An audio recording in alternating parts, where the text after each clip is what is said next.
The future is urban. By 2030, urban areas are expected to grow by 1.4 billion, with that growth occurring almost entirely in the developing world.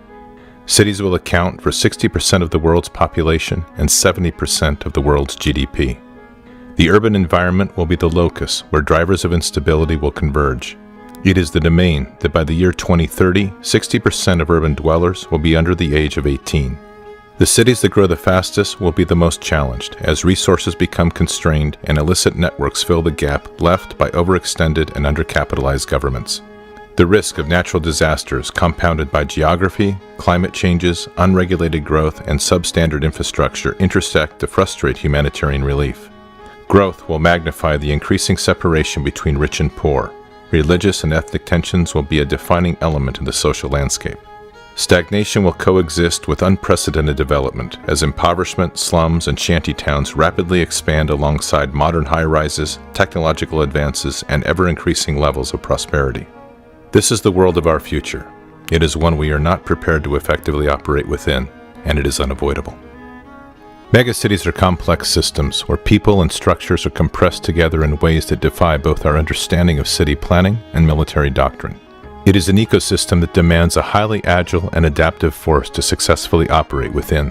Infrastructures will vary radically, with concentrations of high-tech transportation, globally connected air and seaports, contemporary water, utilities, and waste disposal intermixed with open landfills, overburdened sewers, polluted water, and makeshift power grids.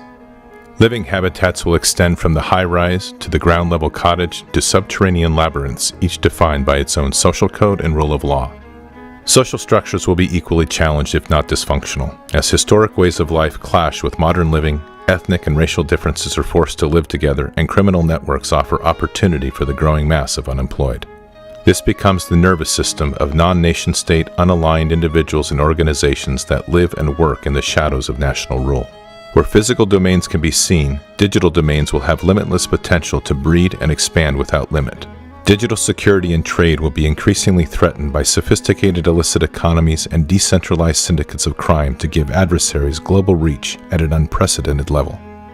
This will add to the complexities of human targeting, as a proportionally smaller number of adversaries intermingle with a larger and increasing number of citizens. The scale and density of these domains is daunting. In a city of 10 million, where you hold the support of 99% of the population, the remaining 1% represents a threat of 100,000. It is an environment of convergence, hidden amongst the enormous scale and complexity of the megacity. These are the future breeding grounds, incubators, and launching pads for adversaries and hybrid threats.